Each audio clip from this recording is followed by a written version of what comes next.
Hey guys, OG Albini here, bringing you guys yet another episode of our Draft League study series where we're going to be talking about new Gen 8 mons in the context of Draft League and, potential roles they might fulfill, on your team, your build, and stuff like that, depending on how you draft around them. But this week we're going to be looking at Grimmsnarl, very, very cool, very interesting mon that kind of plays like this double role of, really strong offensive breaker, but also potentially, nice support mod and stuff like that. So we're going to jump right into his stats right here, which are going to be on your screen. As you can see, it is a dark fairy type. It has three abilities being Prankster, Frisk, and Pickpocket.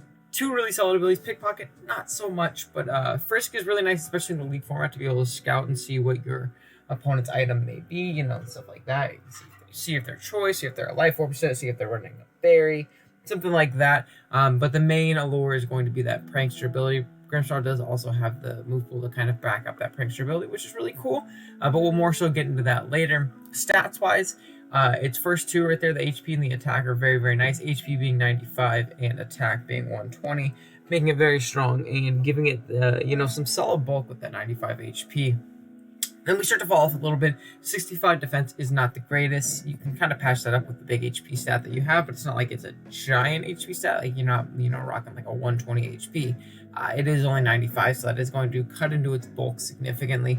95 special attack is definitely usable, and it does have some attacks to potentially abuse that. We'll get into that a little bit later. 75 speed def and 60 speed. 60 speed does suck. It does have Prankster for a lot of priority on this thing, and it does have access to things like Sucker Punch, but it is, pretty slow. You're going to be able to invest in this thing to outspeed, some fatter mons, but you're not going to be, outspeeding the entire game. And it also does give it a speed tier in which Scarf isn't the best, just because you're going to still be outsped by, some pretty fast mons, even with a Scarf, which is, pretty unfortunate. But very, very solid attack stat, pretty solid HP stat, decent enough bulk when you take into account the HP stat and the bulk, the SPDF and defense stats themselves, but not like the craziest, bulkiest, or fastest thing in the world.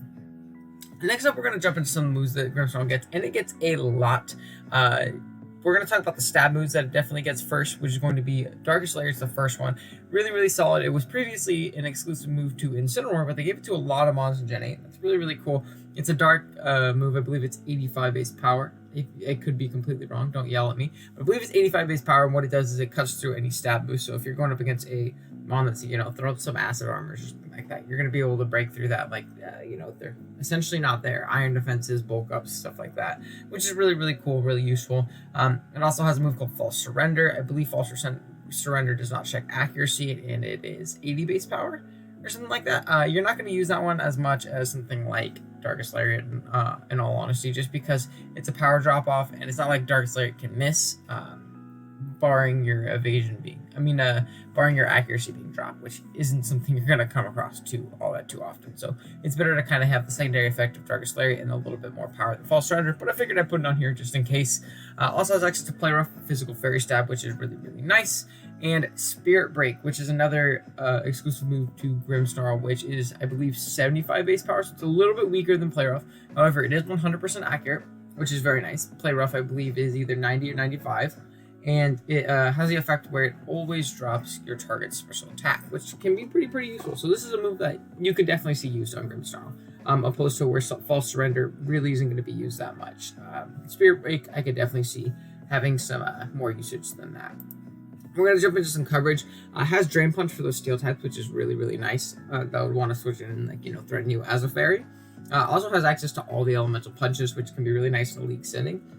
Being able to have those coverage for those 4 times a week mons is obviously really, really dope. Or just, mons that you just don't normally hit. So Fire Punch, Ice Punch, Thunder Punch being the big ones. Fire Punch and Ice Punch, I think, a little bit more so than Thunder Punch. But you never know. Again, this is the league format, so some weeks you might need that super effective coverage for a mon that you normally wouldn't, which can obviously be super, super nice. So I figured I'd throw it on there.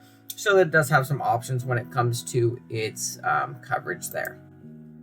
Next, we're going to talk about some of the support moves that Grimmsnarl gets, and this is going to be the main allure of this mon. It does have access to Prankster, as I said before, which can allow you to do some pretty cool things with it. It has access to Substitute and Bulk Up. So sub bulk up sets are very, very nice. We'll talk more about that later. But getting off a priority substitute is really, really cool. getting off a priority bulk up is awesome in case you're trying to set up in front of a physical attacker that is potentially faster than you, because you are only base 60 speed. You'll be able to set up in that thing's face, potentially depending on how strong it is, and bulk up and get pretty strong there. Also has access to Prankster Taunt, which is really, really good, especially in a league format when you want to, throw this out as a lead, maybe prevent your opponent from getting up rocks, or, stop your opponent from, potentially, setting up all over you, stuff like that. Taunt's a really, really, really good move in the league format. It's probably one of the best moves in my opinion, especially if you're just trying to, stop yourself from losing to a ginormous threat. It can really, really come in handy, especially if you're guaranteed to go first pretty much. And then it also has access to Trick, which can lead to some pretty cool things. If you're running a choice set and you want to cripple something, you can do that, or you can run like an item like, Iron Ball or Lagging Tail or something like that and be able to trick it and, cripple that mon and then kind of go from there, which is obviously really, really good. But you can trick like, responseless mono band or a choice specs or something like that, trick them and then go from there and try and take advantage of them like that, which can obviously be pretty nice. Next, it also has access to dual screens, being light screen and reflect, which is great support wise, being able to get those screens up for your other threats on your team to potentially set up and win the game more safely, which is obviously super nice. Has access to Thunder Wave, which is also amazing. Prankster T-Wave is annoying to play around for. Whether you're playing against this mon or you have this mon, your opponent has to play for it. Nobody's going to enjoy that. It's going to be super, super obnoxious. There's a reason Klefki was so good with Prankster screens and T-Wave and stuff like that. Unfortunately, no spikes on Grimmsnarl. That would be pretty crazy. Don't really see why you get that. But unfortunately, it does not.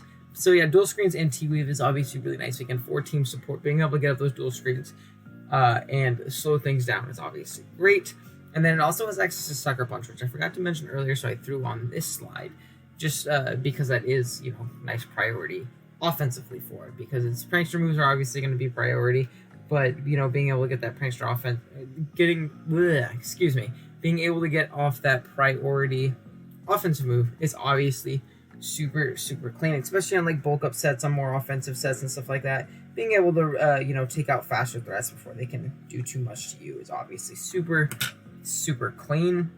And yeah, with that being said, those are going to be most of the main, allure of Grimmsnarl's move pool. We're going to more so get into sets and stuff like that now that I think can potentially work in a league setting. However, keep in mind, the EVs right here are extremely, extremely generic, as much as it pains me. In the league format, you're obviously going to tweak your EVs, your move sets, and all that stuff, depending on matchup, and depending on the threats your opponent has, what you need this to check, what you need this to beat, and all that stuff. So you're not necessarily going to be running 252, 252 every time. I know for a fact there's very few matchups in which I'm running a 252 mon. I love customizing and playing with my EVs. But for this video and this kind of series, I figured it's just kind of more safe to do so. Because again, there's not really a matchup for Grimmsnarl to, build itself around. This is more so just kind of like roles it can potentially fit in like a blanket kind of sense. But yeah, the first set we're going to talk about is going to be a sub bulk up set, which is obviously really nice. We have the leftovers, Prankster ability, bulk up substitute, Darkest Lair / Sucker Punch, and Spirit Break / Play Rough. I kind of forgot to put it there. This set is obviously really, really nice. Being able to get off, like I said earlier, the Prankster bulk up to set up in some things' faces, that Prankster substitute to stop mons from statusing you, to stop mons from, really doing some damage like that, which is obviously super, super good. Darkest Lair and Sucker Punch, you can kind of intermix, depends on what you need. Sucker Punch more so if you want to, get that priority off and pick something off. Darkest Lair if you want that reliable damage and that, really strong stab. And then Spirit Break, I kind of like Overplay Rough on a set like this because you're already boosting up your defense. If you can lower your opponent's special attack as try and switch in Revenge You or something like that, if you're behind a sub, it makes you a lot harder to kill. It makes you a lot more of a nuisance. You can also throw like a Drain Punch on this set depending on the set, your opponent's team and stuff like that, which is obviously really nice. Maybe even like an Elemental Punch, something like that. This set is pretty self-explanatory. It's going to be annoying with subbing and bulking up, and it's going to try and break a hole through your opponent's team to where the rest of your mons on your team can potentially win, which is obviously super, super clean.